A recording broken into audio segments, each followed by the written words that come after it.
magandang araw mga kasari-sari. Ito na naman ang inyong palawenyang tindera, si Ate Tintin. At syempre, may ichichismis na naman ako sa inyo. Ukol syempre sa tindahan. Pero bago tayo mag-umpisa, huwag ka nang mahiya mag-subscribe sa palawenyang tindera. Paki-like na rin ang aking video. Isabay mo na rin ang pagpindot sa notification bell na yan mga kasari. Para pag may bago akong upload, manonotify ka kaagad. At syempre, paki-share naman ng aking video. At eto na, umpisahan na natin ang real talk nating chismis.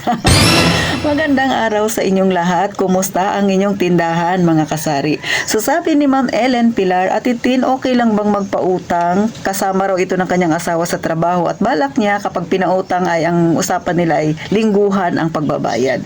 So eto mga kasari, no, real talk ito. Kapag may tindahan ka, hindi maiiwasan talaga na hindi ka makapagpautang. Parang kakambal na yata ng tindahan ang utang talaga. Hindi talaga maiwasan. Kahit pa sabihin mo sa sarili mo na hindi ako magpapautang, sinabi ko rin yan sa sarili ko, pero nakapagpautang pa. Masaklap, natakasan pa si Ate Tintin. Buti na lang, medyo maliit lang yung kanyang nautang sa akin mga kasari, no. Sa totoo lang, hindi naman talaga masama magpautang. At hindi rin naman masama mangutang. Pero mga kasari, ito ang tandaan ninyo, lalo na sa mga baguhan pa lang sa pagtitindahan. Piliin ninyo yung pauutangin ninyo. Kasi meron talaga na tao na marunong namang magbayad sa kanilang inutang. Pero totoo rin na mayroon talagang mangungutang na hindi marunong magbayad. Pag siningil mo, siya na ang galit. Pag siningil mo, siya ang biktima. Pag siningil mo, kailangan mong magpaliwanag sa kanya bakit mo siya sisingilin sa inutang niya sa iyo. Tama ba? Sa mga may tindahan dyan na nakaranas na. Totoo di ba mga kasari? Pinautang mo na siya. Tapos isang linggo na nakakalipas, hindi nagbabayad. Tapos yan laki-laki ng utang. Siyempre, pupuntahan mo dun sa bahay nila. Tapos kakausapin mo, ngayon magpapaliwanag ka na, kaya baka naman sisi, pwede mo na akong bayaran sa inutang mo sa tindahan kasi mamimili ako. So ikaw nang magpapaliwanag sa kanya, bakit mo siya sisingilin? So yan ang katotohanan kapag may tindahan ka. Masakit mang sabihin, pero real talk talaga yan mga kasari. At minsan nga, di ba, pag kami nalas-malas, magbabaranggayan kayong dalawa. Oh no! Kaya minsan hindi natin masisisi yung ibang tindera, hindi na lang magpautang kasi nagkakaroon siya ng kaaway, nagkakaroon siya ng kasamaang loob mga kasari. Pero meron din naman talagang nangungutang na marunong magbayad. O totoo din naman yan. Hindi naman lahat ng nangungutang ay balasubas mga kasari.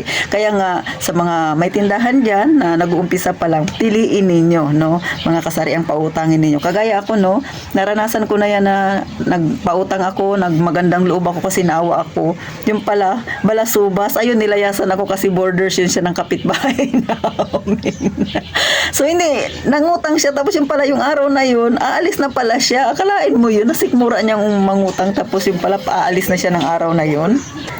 Kaya kay Ma'am Ellen Pilar, nasa sayo ang desisyon, ma'am. Hindi naman masama magpautang, pero siguraduhin lang, lalo na at lingguhan ang pagbabayad.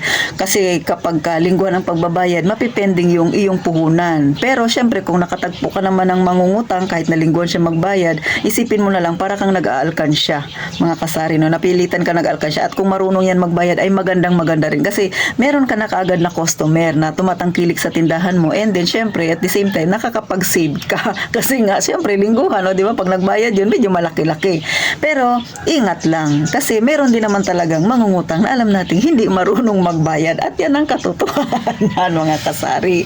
So, katulad sa akin, no? Maichismis ko lang sa inyo. Di ba lagi ako nagsasabi na hindi ako nagpapautang. Pero dumating sa point na meron talagang nakiusap. Borders siya ng mother ko. Dito siya sa amin na nagbo-board. So lalaki. Noong na, konti lang yung inutang niya. Nang matagal na, malaki na siya mag-utang sa akin. Pero masaya ako mga kasari, no? Kasi parang win-win situation kami, no? Kasi pag nangutang yan, tapos umaabot ng 3,000 mahigit ang nauutang niya sa tindahan ko.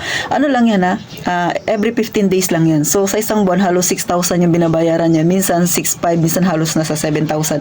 Pero bayad yan lahat. Pag binigay mo sa kanya yung listahan ng 15 days, babayaran niya yan lahat. Kaya lang, Kunwari, nagbayad siya ngayon, mga 3,000, kinabukasan, expected mo na, mangungutang na naman siya sa akin.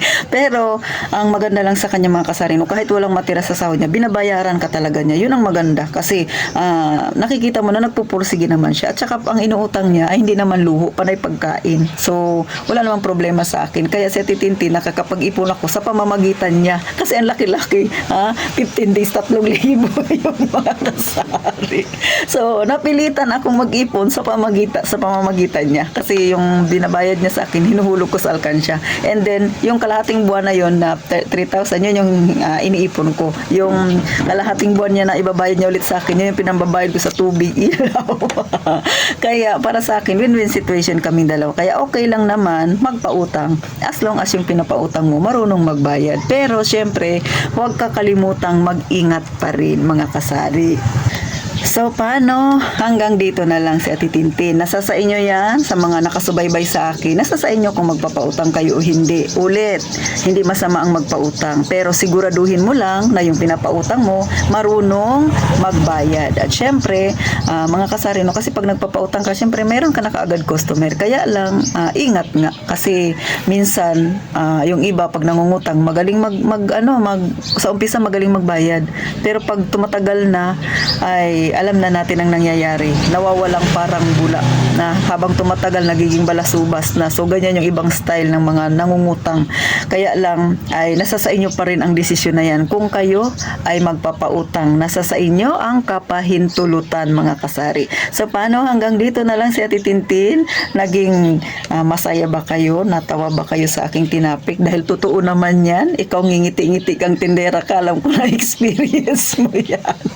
So, paano? Huwag kalimutang mag-subscribe sa inyong Palawenyang Tindera. At gaya nga ng palagi kong sinasabi, mag-iingat tayong palagi, mga kasari.